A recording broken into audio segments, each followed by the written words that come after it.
Rengse bagian ke-51 urang teraskeun bagian ke-52. Ari basa Sunda cenah para mitra, gitu para mitra basa Sunda mah kecap kangge naon teh supados langkung keuna gitu kana sasaranana gitu para mitra giring aya labu oge kedebut labu cenah para mitra geblung labu gitu nya eta para mitra kecap labu lah tapi pemain Indonesia menjatuhnya labu teh para mitra gedebut labu teh para mitra sadaya langkung antep para mitra ka ayeuna teh ka gambarna gitu kasawangna langkung antep begitu kecap-kecap janten pangantir anu ieu mana peryogi para mitra kangge ngadeudeuh supados etak naon teh kecap teh langkung nyerep kana ati sadubari. Itu diantaranya para wargi mangga dongeng nunggu judulna Gelebugna Angin Rawa Onom karangan Aan Merdeka Permana dina bagian ke-52 urang teraskeun deui mangga nyangakeun wilujeng ngadangukeun.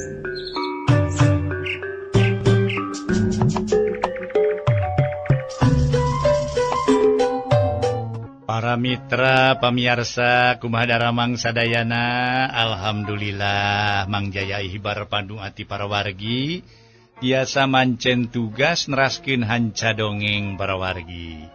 Dupi dongeng nuju dihanca ku Mang Jaya hiji carios karangan saderek Aan Merdeka Permana.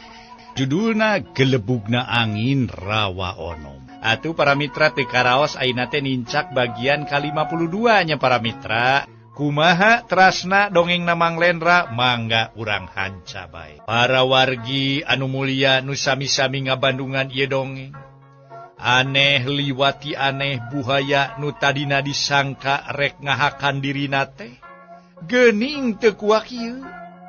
Malah ari geus bisa nyalametkeun nyawa Mang Lendra mah eta sato teh harita teh indit deui ngagaleor deui para mitra turun kana ranca lep teuleum teu nembongan deui para wargi sadaya. Buaya teh ngagulusur deui nyaeta ka ranca tuluy teuleum. Mang Lendra ngagerentes jero hatena. Geuning buaya teh sabenerna mah niat nulungan aing geuning. Aduh, aya we heueuna anehnya. Nyaha manehna teh buaya biasa kitu. Ajawa buaya kakajajaden meureunya meuna kitu oge. Aduh. Yah, kajen teuing kita ngah. Deuk naon ge. Teu urusan aing manu eces mah. Manehna geus ngajait nyawa aing. Geus nulungan aing. Tapi buah aing ditulungan teh meureun. Rek disebakeun atau diserenkeun ka buaya nu leuwih gede. Aing dicapluk aduh. Ampun jeung. Mang Lendra jero hatena para mitra teu weleh marojengja. Manehna luak liuk sabab hayang nyaho aya di mana ayeuna jeung rarasaan teh asa beda jeung waktu manehna dikerepuk ku balad-balad dirja jeung gopar. Harita mah patempatan teh teu lalening jiga ayeuna. Atuh patempatan di ditu mah barala jaba jebet ku tatangkala nu baradag. Ari ayeuna katingalina teh raresik lalening, tatangkalan mah aya cenah para mitra. Malah manuk-manuk ge kara teh kadenge disarada, harita teh matak betah tumanina. Kaayaan sisi talaga memang bener deui. Sato-sato cenah para mitra dicai disarada oge harita teh. Heuh aing ge asa geus kungsi nincak we ka tempat ieu nya. Aduh. Heueuh. Aya cai talaga, caina herang ngagenclang. Herang canemrang teh duki tigaranya. Eta geuning katingali. Eta sasatuan nu dicai ngojay ngarojay. Kaya ning soang jeung sajabana. Sisi-sisina teh jeung aya jalan ngabulungbung meni leucir. Atuh di sisina parag-pagu kekembangan warna-warni. Keke heula. Keke lain iki. Nu disebut negara Pulau Majeti teh kitu. Ceuk pikir Mang Lendra para wargi sadaya. Bari lempang mapai-mapai jalan anu ngabulung sabot keur luak liuk bari lempang harita teh para mitra. Di jauhna datang sabubuhan ponggawa. bari harita para mitra Ponggawa nyamperkeun sanggeus anyog ka hareupeun Mang Lendra sabubuhan Ponggawa teh reg harita teh areureun di dinya para wargi sadaya tuluy para wargi sadaya eta Ponggawa teh tumanya. Para mitra kaum dangu mangga dongeng urang teraskeun deui. Harita para mitra sabubuhan Ponggawa teh eureun di dinya teh para wargi atuh geus kitu mah tuluy eta Ponggawa teh tumanya. Ke. Nah andika teh anu katelah Raden Jakabantangin teh lain ceuk Ponggawa numpang hareupna para mitra sadaya tumanya. Ari Mang Lendra satadina mah para wargi manehna teh rek ngangles da puguh dirina teh lain Raden Jakabantangin ngan bae kusabab dina pangalaman nu geus-geus batur keukeuh nuding yen manehna boga ngaran Raden Jakabantangin. Atuh akhirna mah Mang Lendra ngaunggekeun para wargi sadaya. Harita teh tuluy Mang Lendra atuh ngajawab. Benar? Kaula nu ngaran Raden Jakabantangin teh. Kaula pisan Jakabantangin teh. Ceuk Mang Lendra. Aya paribasa kagok borontok kaparang caramang cenah. Kagok asong kari kumabehna wae lantaran eueuh hartina manehna nolak oge. Nya geus kitu mah atuh harita teh diloba catur para wargi sadaya Ponggawa tuluy nyarita deui. Lamun kitu hayu milu jeung kaula sabab Kangjeng Prabu marentahkeun sangkan Andika mangadep ka karaton ayeuna kene. Nu matak hayu ayeuna ngilu jeung kaula ka karaton. Karaton? Naon barnyage ka karaton? Kaula mah teu hayang barnyage ka karaton. Resep keneh di dieu kaula mah. Betah di dieu. Tumodang kitu. Lantaran Andika keur ditunggu-tunggu, keur dianti-anti ku Kangjeng Prabu di karaton. Nu matak ayeuna keneh daek teu daek Andika kudu ngilu. Ceuk Ponggawa para mitra sadaya. Harita Mang Lendra atuh mimitina mangahuleng sabab can nyaho naon maksudna digero kudu jadi raja teh. Tapi ku sabab manehna ge ngarasa panasaran. Akhirna Mang Lendra daek dibawa kana kuda muru karaton teh para wargi sadaya. Para mitra kaum dangu ceuk kapercayaan masyarakat Lakbok mah para wargi tug nepi ka kiwari oge nu jadi raja karajaan Pulo Majeti teh katelahna Prabu Selangkuning. Inyana baheula nama raja ti karajaan Biratakarta atawa nu disebut Raja Parakan Muncang. Mun ayeuna mah daerah eta teh ayana di Cicalengka pernahna. Ari karajaan Biratakarta Parakan Muncang teh harita mah ngabawah ka karajaan Galuh. Waktu ku Galuh diparentah ngabukbak Rawalakbok. Prabu Selangkuning ngadegkeun karajaan nu kacida agrengna. Jauh leuwih agreng tibatan karaton karajaan Galuh. Tur ari geus kitu Prabu Selangkuning ngangkat dirina salaku raja di kerajaan nu katelah Pulo Majeti. Kitu cenah para mitra sadaya. Janten sajauh-jauh rupinanya wilayah Galuh teh dugi ka daerah Cicalengka sagala para wargi. Nyaeta karajaan nu disebut Karajaan Biratakarana. Anu lebah-lebahna teh di Biratakarta para mitra. Anu lebahna teh di Parakan Muncang Cicalengka. Ayeuna mah Cicalengka ngabawah ka Bandung gitu para wargi sadaya. Harita karajaan Galuh sakitu legana. Eta gambaran cenah para mitra nagara Sunda teh sakitu legana para wargi.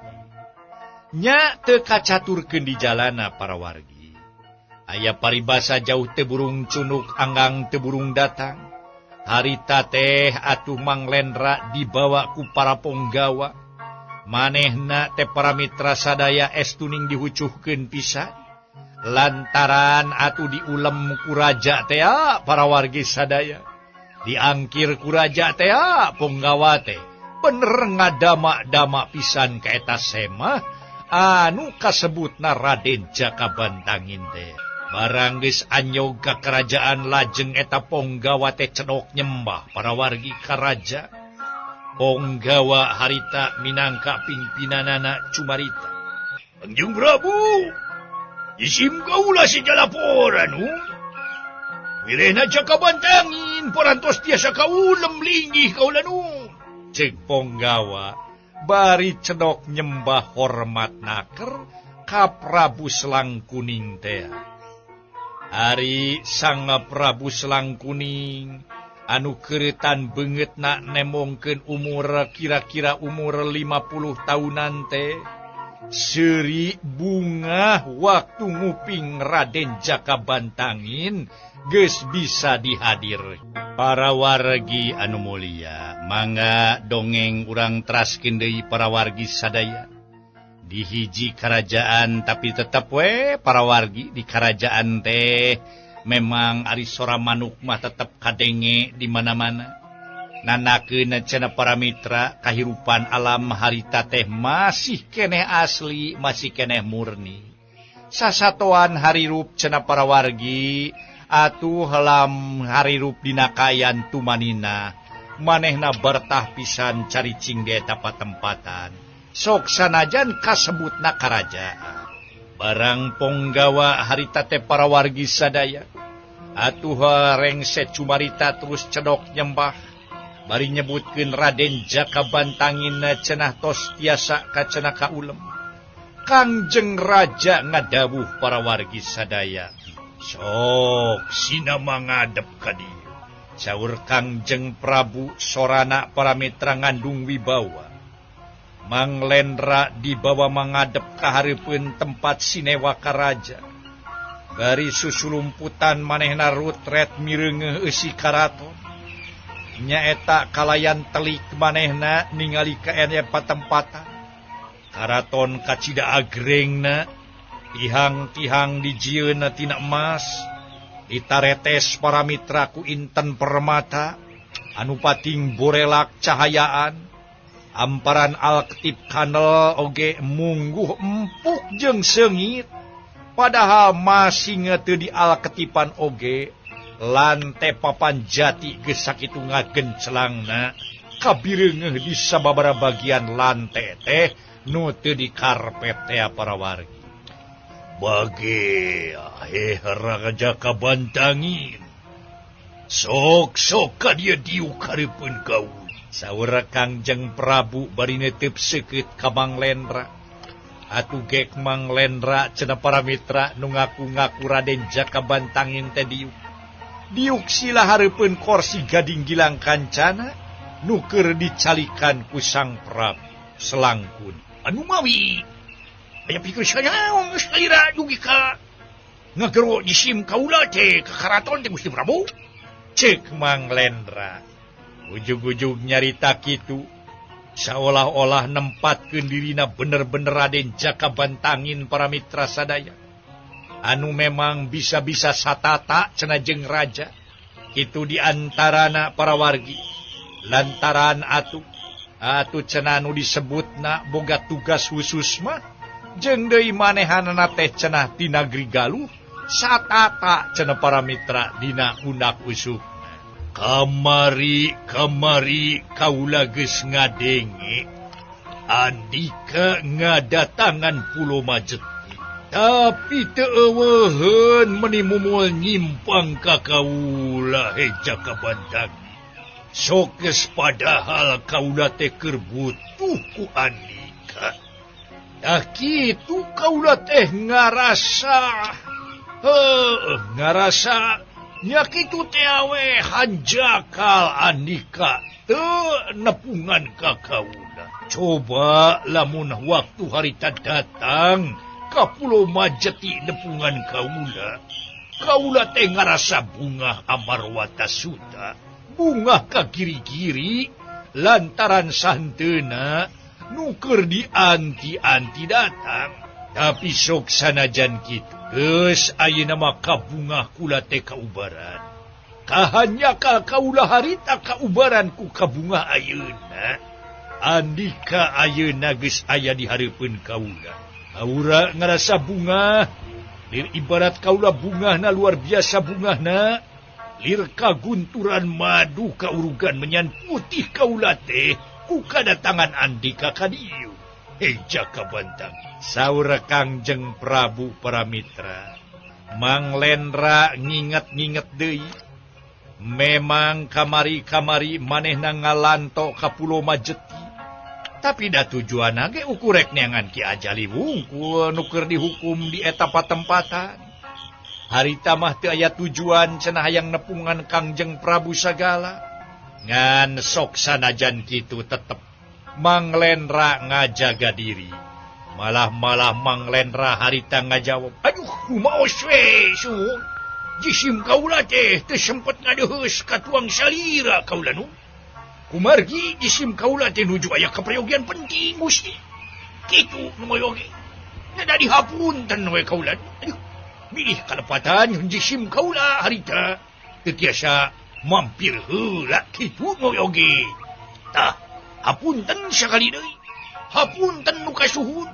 Nyangakeun kalepatan jisim kaula. Margi bobot pangayon timbang tarajuma. Aya di salira Gusti kaula nu nyangakeun kalepatan jisim kaula nu."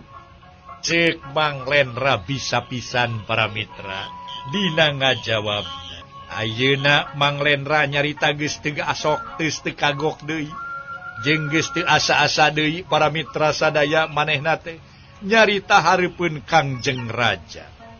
Nya sumuhun, saupamina hartosna mah kitu teh sumuhun. Janten saupamina teh keukeuh kumaha hartosna teh. Atuh aya kersa naon atuh pangna jisim kaula diangkir teh Gusti. Syukur bagja kamanyangan. Syukur bagja kamanyangan Andika geus artina mah. Daek datang ka ieu patempatan ngaru kaula ngarasa bunga. Bunga amarwata suta bunga ka giri-giri ku kadatangan Andika. Jaka bantang. Ari kapentinganana teh nyaeta. Eueuh deui. Yeuh, pokona mah urang ayakeun nyaeta duduluran di antara urang. Hartina mah duduluran teh gawe babarengan. Sangkan dihangkeutkeun deui. Ulah nepikeun ka poho kana gawe babarengan di antara urang. Kitu maksudna kaula ngangkir Andika teh. Eja kabantangin. Para wargi anu mulia, si horeng si mana horeng obrolan antara Kangjeng Prabu Slangkuning sareng Mang Lendra para wargi sadaya anu memang adi aku nama Raden Jaka Bantangin harita loba hal-hal anu disawalakeun, loba nu dicaritakeun para wargi pang-pang nama tina urusan gawe babarengan teh cenah kudu dihangkeutkeun. Jeung deui cenah para mitra sadaya pangbejakeun jeung pangnalungtikeun kaayaan-kaayaan di galuh teh. Kitu pang-pang nama. Atuh harita ge para wargi sadaya samalah mah Kangjeng Prabu Slangkuning sanggup nyadiakeun naon bae oge pamenta Raden Jaka Bantangin alias Mang Lendra teh para wargi. Sok sanajan menta naon, sing sakurnu aya di Pulau Majeti mah baris diserenkeun cenah kitu. Asal atuh manehanana daek gawe babarengan tina urusan kapentingan Prabu Slangkuning. Rengse cumarita panjang lebar ngeunaan hal eta. Mang Lendra alias Raden Jakabantangin teh cumarios. Atuh, saupami kekeh kumekeh salira, hoyong maparin jasa sumuhun, kajisim kaula, sawios ditampi. Namun upadi ulah wakayuna ayuna, sawios ke upami jisim kaula priyogi, nembe badi tagi. Perkawis naon atuh saleresna, jisima atuh kaula make dipaparin jasa segala. Perkawis gawe babarengan maapan, keur dilaksanakeun. Tah, eta nu hoyong kauninga ku jisim kaula teh kaulun Gusti. Cek Mang Lendra para mitra kagok asong. Manehna nyoksok jero bari tumanya ka Kangjeng Prabu. Barabat ku Prabu Selangkuning digambarkeun yen menang laporan cenah para mitra sadaya, menang laporan len anu katelah Mang Lendra alias Raden Jakabantangin teh cenah para wargi, manehanana geus ngabela Pulo Majeti ku cenah ngabejakeun sangkan ambar hayat ulah daek lamun ngagaringkeun ranca teh. Kitu diantarana numata Kangjeng Prabu ngemut malah mangayakeun sinewaka. Sareng para patih para bupati, malah mah para adipati dikumpulkeun cenah para wargi sadaya, dijelaskeun cenah kumaha carana sangkan urang cenah ngahaturkeun nuhun ka eta Raden Jakabantangin. Kitu diantarana hasilna teu aya deui. Raden Jakabantangin barisna nampak anu disebut cenah para mitra sadaya jasa na baris nampak cenah dibere jasa ku Pulo Majeti. Kitu diantarana nya barang geus kitu mah atuh jelas pisan, malah mah geus kitu Mang Lendra alias Raden Jakabantangin cumarios deui. Hatur nuhun Gusti. Upami Kangjeng Gusti parantos emutan kepala badinya kaula nu katampi sing sakur apa ngasih ti Kangjeng Gusti, namun tadi ge disebatkeun sumun moal wakayeun-ayeuna kaula nu sawios engkewe upami jisim kaula priyogi nembe bade ditagi. Ayeuna mah jisim kaula teh hoyong teu katalian ku naon-naon bae Gusti kitu.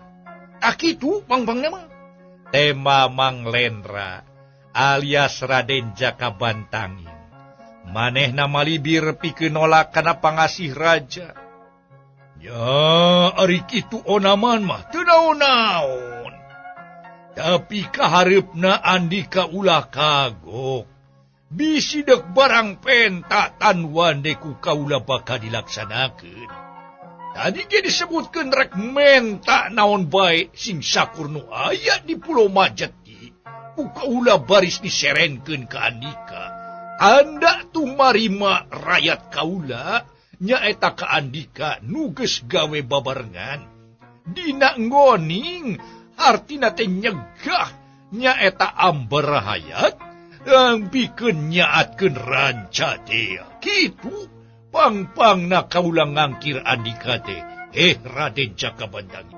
Saur Kangjeng Prabu, para wargi anu mulya nya geus kitu mah biantarana Kangjeng Prabu Selangkuning sareng Raden Jakabantangin rengse, malah geus jelas Mang Lendra alias Raden Jakabantangin dibere paspor, men paspor teh mah bebas lalar liwat ka ditu ka dieu. Malah manehna bebas asup ka negeri anu disebut Pulo Majeti. Menta naon bae oge asal nu aya di Pulo Majeti dicumponan. Hal ieu nimulkeun kabungah oge pikeun Mang Lendra. Akhirna para mitra Mang Lendra undur diri amitan ti karaton. Ari di setengahing jalan patepang sareng Nyimas Wulansari anu keur harita teh tumpak jampana ditandu ku opat ponggawa para wargi. Mang Lendra ngalenyap hatena sabab Nyimas Wulansari katembong menisak itu campernikna gelis kawanti-wanti endah kabina-bina lain bobodoan cenah para wargi. Sakedapan olohok bengong, olohok mata simeten, olohok ngemangkadu para wargi. Para mitra pamiarsa, atuh harita para wargi sakumaha nu kauninga nyaeta di perjalanan de para wargi sadaya atuh cenah anu disebut Raden Jakabantangin make pendak sareng Nyimas Wulansari sagala para wargi sadaya anu katingalina Nyimas Wulansari gelis kawanti-wanti enak kabina-bina teh lain bobodoan. Geus kitu Nyimas Wulansari teh para mitra atuh cumarios naros. Ae, geuning Kang Jaka, iraha sumping Kang. Harita teh para mitra Nyimas Wulansari tumaros. Malah nitah eureun kanu keur manggul jampana. Malah inyana jerut we turun tina jampana para mitra sadaya. Aduh, nuawi jajami Nyimas. Aduh, nuawi pisan we ge. Aduh. Kitu we. Bani we tuang rama ngagentraan ka Kakang suh. Aduh, sangkan mangadap ka karaton nu Kakang teh. Namanya teh tos mangadap ka paraton kitu. Tema Mang Lendra. Rada ngabohong saeutik daapanan manehna teh aya di alam gaib deui teh. Dumeh we di alam manusa rek dianiaya ku jalma jahat. Atuh ngadangu kitu Nyimas Wulansari harita teh nyarios deui. Atuh hayu ngiring ka Kaputren Kang ayeuna keneh. Gerayu di ditu di Kaputren ngobrolna lah. Tangtos mending rineh gera di ditu mah. Sarang aya raos we angin ngahiliwir di ditu mah gerayu. Sakantenan urang tuang leueut di ditu tos disayagikeun leueuteun sareng tuangeun. Hayu atuh Kang, urang ka Kaputren di ditu ngobrolna supados salse. Cek Nyimas Wulansari. Atuh harita ge para mitra sadaya eukeur mah eukeur cenah hayang ngobrol. Kari-kari diajak kitu atuh puguh we. Atuh cenah para mitra kacida bungah na Mang Lendra. Mung hanya kal waktos ka bujeng see para wargi.